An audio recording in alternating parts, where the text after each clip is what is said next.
Today, the message was brought to us by Alejandro Alvarado on Parashat Shemini, which means eighth. Parashat Shemini speaks of the account of the consecration of the tabernacle, the death of Nadab and Abihu, and the dietary laws we know as kashrut. The previous parashiot detailed the construction of the Mishkan, all the instructions regarding the offerings and the tasks of the Kohanim and the Leviim. The Kohanim, Aaron and his 4 sons, went through 7 days of intensive training before the inauguration of the Mishkan, where they would perform their tasks as Moshe had taught them. This parasha describes what happened on the 8th day. On the 8th day of the Mishkan's dedication, Aaron and his sons and the entire congregation of Israel brought several korbanot, offerings, as commanded by Moshe. This was when Aaron began to exercise his role as Kohen, priest.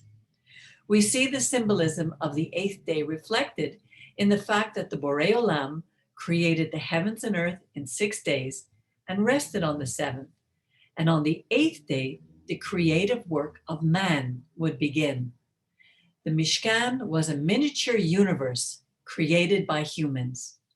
God created the earth as a home for all humanity. The Israelites in the desert created the Mishkan as God's symbolic home. So the 8th day represents that great moment in which the Creator entrusted his creative work to the people who he had taken as his covenant partner. The Torah is the instruction manual for the world, which God created. We are living in times when the mystical and moments of spiritual instant gratification have replaced a true relationship with the Borei Olam. The incident of Nadab and Abihu narrated in this parasha warns us about that. Strange fire, Eish Sarah, cannot connect us with our Creator simply because it is not what He commanded. Only when we do His will can we approach Him. Unlike their father Aaron, Nadab and Abihu suffered from an excessive sense of pride. According to the Talmud, their mistake was to look forward to the death of Moses and Aaron so that they could take control. They felt too sure of themselves. While Aaron used the vestments that he acquired from the contributions of the people, Nadab and Abihu brought their personal utensils to the Mishkan as if it was a personal service and not a communal one. Perhaps what the Torah wants to teach us is that neither insecurity nor overconfidence makes for a good leader. The leader must be a mixture of both, humility toward his neighbor whom he must serve, and at the same time having the assuredness and confidence in his spiritual commitment.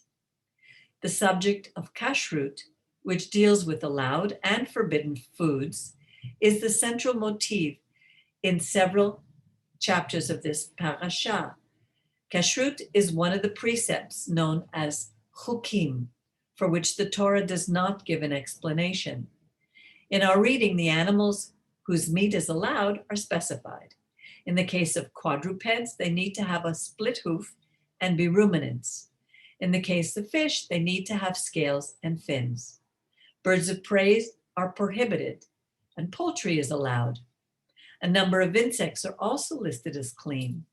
In the words of the Torah, the motif for the laws of kashrut is linked with the notion of holiness, which means being set apart.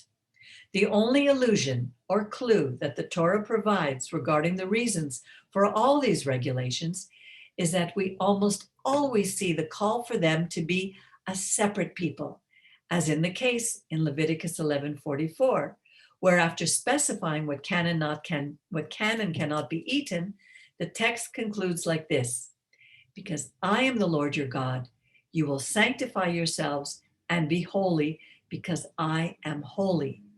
Holiness, understood as the fact of being separated or set apart, is not limited to time and place, since life in its entirety is sacred. Even a seemingly mundane activity like eating becomes a divine act. Far from being legalistic, I think that the laws of kashrut are not far from the discipline of being separated for something. The table on which the food is served is identified with the altar in the temple. This explains some Jewish customs, such as not sitting on a table, or washing hands before eating, or adding salt to bread, etc. The Birkat Hamazon, which is the Thanksgiving prayer after the meal, is another evidence of what the meal table represents for us as a separated people for God. The image is always of an altar, and the very act of eating is like an offering to God. Because the table is sanctified with blessings and prayers that are said around it, and because of what happens at it, we are taught that even when we sit down to eat, we must be aware of our service to God. Of course, this must be the case in all areas of our life. For example, we bless the Creator every morning when we wake up. When we move to a new house, we give thanks. When we receive money, and when we are born, and so on. Our earthly existence must be sanctified on every occasion because we were set apart for a special purpose. To be sanctified means to open up to God and allow Him access. The Hebrew words to designate animals as pure and impure are tahor and tameh. These two words don't refer to being physically clean or dirty. Rather, they describe a spiritual or moral state of being. The word tameh is used in connection with moral deficiencies that contaminate the soul and character of man. It is often translated as contamination, so we can relate it to idolatry. Although some say that kashrut is for hygienic or health reasons, we must think that all the commandments of the Eternal are beneficial for all mankind in all aspects, both physical and spiritual. For example, not eating blood teaches us to avoid bloodshed, and not eating milk and meat together teaches us not to be insensitive, but to be merciful to all living creatures. It stems from a pagan ritual which showed no mercy to living creatures, and this was to be eliminated in Israel. All these laws need to be interpreted in the context of the people at that time.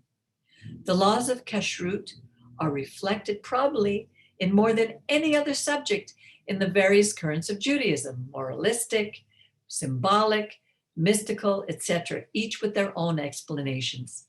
For some, kashrut are the standards by which man can take care of his health. For others, they are a means of man to carry out his mission on earth, while others speak of a bond of remembrance and a national identity. There are those who speak of human improvement, a kind of spiritual medicine. Others refer to the education, to traditions and actions that both children and adults can embrace. For those who are more mystical, the importance of kashrut lies in its effect upon the universe and the personality of man. In short, the fascinating thing about trying to find a convincing explanation for these laws is that they cause us to ask questions and express concerns that awaken in us the desire to deepen our study of the subject. Why bother? As always, let's think that our Creator wants us to be free and happy. All His commandments are directed toward our good and our happiness. Rabbi Shaul said, "Let no one judge you in food or drink." Let us not forget that men see what is in front of their eyes, and the Creator sees the intention of our heart, our kavanah, that is our sincerity in whatever we do. Kavanah is also defined as the place where our purposes are directed. This is what Rav Shaul was referring to when he said, whatever you do it indeed. Whatever you do, in deed or word, let it be done for God. The minimum required of kavanah is that the mind and the heart of the person fulfilling the commandment be directed towards heaven and not himself. This kavanah is what brings us closer to the blessings that the Borei Olam has for us. Shabbat Shalom.